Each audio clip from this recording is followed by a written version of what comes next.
You got anything to add in? Cool. No,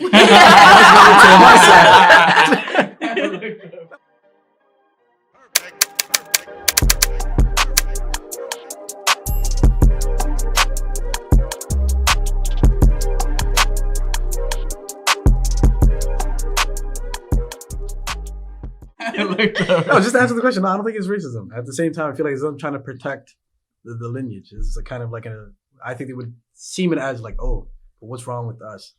Yeah. Like, why not us? Why can't you protect? I think like, that's more that? so it, more so than like we don't want you. Yeah, there's a lot of pretty ladies that are like from your culture. Like, what's wrong with our culture that you're trying to bring this person into our lives? So I think you just gotta. I'm not saying it's right, but at the same time, I can understand where they're coming from. And is it racism? No, it's just you're just gonna have to understand it from their lens, and also because now you got both lenses living in this kind of country. So like, what do you guys think that the person whose parents are against the marriage, or we'll just say like it's like some random guy, like what should he do now to kind of like have that conversation with his parents? Because at the end of the day, like they're against him being with someone who he loves just because she's like of a different culture and of a different race. I think the easiest thing to start with is to just ask why, right? Like, why do you have such a problem with it? Why do you really, and just like acknowledge the fact that the real concerns, right? Like your parents will never intentionally, for the most part, give you advice or heed you counsel that would work against you, right? So if they're genuinely coming to you and saying like, I have an issue with this, then like, let's talk about it. Let's have a conversation. Like, what is the issue? Is there a way that we can resolve it? What would help put these issues at ease, right? And just have a conversation and acknowledge the fact that like, you're bringing two families together when you're getting married. It's not just you and your partner, right? So like, how can we all work as a team to make sure everybody's cool with this? See, like, I want to make that issue complex. Now, you also need to remember, these are immigrant families. Well, of course. Not an easy task. You know, it's not an easy task to just say why. I asked my mom why, and she says, why are you asking me why? Like, it's already a fight because like, immigrant parents always think that their word is law. Yeah. And they can never be questioned. And if you're questioning their authority, you're questioning their sanity. But I think everything else about them. When it comes time to getting married, that dynamic that you have with your parents changes a little bit, right? Because now they understand that you are now going to soon take a role on as them, right? As parents yourself. So that dynamic and that conversation is very different when you've reached that stage in your life because they're now able to have a conversation with you as an adult because they now see you as entering adulthood by taking that step. So I think as much as, they really put their foot down and it is what it is with them, that when they see you in that light, it's a very different type of conversation. They're more willing to be like, okay, like, well, this is why, right? And not so much in a, you don't deserve to know, but like, now I feel like I actually have to explain myself to somebody that is an equal, right? Still not fully equal because you're their child forever, but you know, as another adult. As an independent person.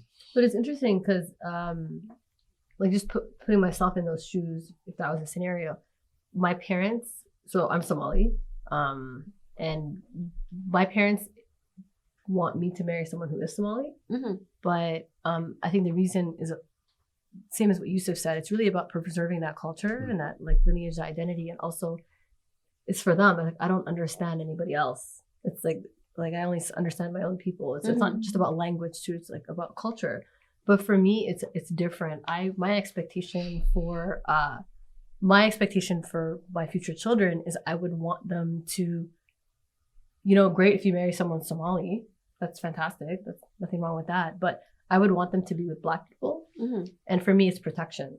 So for my parents, it's more narrowed down, right? Just be with someone Somali. And I get why. And they look at that as that's how they think that's the best life that I could have is to be with someone like that. And I get it. I know exactly where they're coming from. And the other identity also is my religion. So like being Muslim, being with someone else who's Muslim. So just it kind of complicates things. But then for me, like if I were to have children, I would want them to be with someone Black because I'm just worried about that struggle of that relationship of someone who doesn't understand what it's like to be of that skin color every day in this life. And we look at all the hardships that we're experiencing and just being pulled over by cops and like dying at the hands of the structure, right? But if they do bring someone who's white, for example, or non-Black, you have to really, like, I expect as a parent, you have to convince me that they're a safe person. Mm-hmm. You have to convince me that their family is safe. Mm-hmm. Like, I don't have time for relatives who don't like me for no reason other than being Black. I feel like it's more. I hate being connected to that. Yeah. I don't think it's the partners. I feel like it's more towards the other family that's being brought in. Like you said, I don't think it's the partner because I feel like the person that's going to be with that person understands, you know, their values and what they represent. But at the same time, it's like the family that they're also bringing in. It's like, are they going to accept me? How are they going to treat me? Especially when they have kids, how are they going to treat those kids? Because some of them won't even accept it. So now it's like you're fighting both sides. So at the same time, you got to recognize that as well. And I think too is that like we all come from fairly similar cultures where when there are issues in a relationship, especially a marriage, it's the families that come together and mediate, right? And so this other family that you're also bringing in, they don't come from that type of environment where they're now stepping in and helping out and having these conversations as like a group dynamic, right? And so if they're forced to, then what is it that they're going to be bringing to the table? Like it's that, and it's so much more, because it's certain small things that make such a big impact in your life. Like I was born and raised in the West, but I was raised like an immigrant. West of Ottawa? No, like Western society. Yeah, Western society. Yeah, yo, Bayshore. Bayshore, okay, me too. But even though I was born and raised in the West, I was raised like an immigrant. Like sleepovers were a fucking joke in my house. You don't use the word sleepover. There are certain things you just don't do because I was raised that way. Right. And it's so interesting because I live next to white people down the street and they're like, yeah, we're having sleepovers. Yeah, we're getting drunk on Fridays. And we had very different lives, but we lived literally 2 streets over from each other.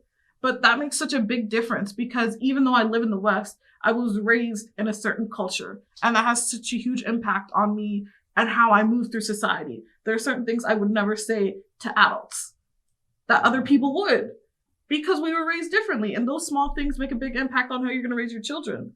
And like a little anecdote was like, there was someone I was talking to, and I like to ask the hardest questions when I'm like trying to date somebody.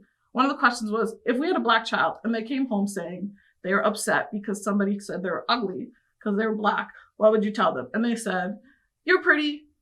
Yeah, they pretty much said, you're pretty. Don't worry about what the other person says. You're not decompacting the issue. The issue is deeper than that. The issue is colorism. The issue is that people dislike Black people because of colorism and slavery, and it has so much historic context with it. So if you're just saying this word and you're not even explaining the history behind it, what is the point? So I'm doing all the emotional labor. Then I'm trying to take care of myself because I still need to be taken care of and the bills still need to be paid. So I still need to go to work and make sure I'm emotionally okay. But I know I'm not emotionally okay because my kid's not emotionally okay. So I'm teaching my kid my culture. I'm teaching my kid my language. And I have to teach you too? Efforts. Okay, this is like one piece of nuance I want to add as well. It's like in this conversation, we're kind of talking about like an ideal sort of world, but like just to remember that, you know, love just chooses. Like love just happens sometimes. So like we never know, and it's not always going to be ideal. Okay. I like that. Yeah. Great. Yeah.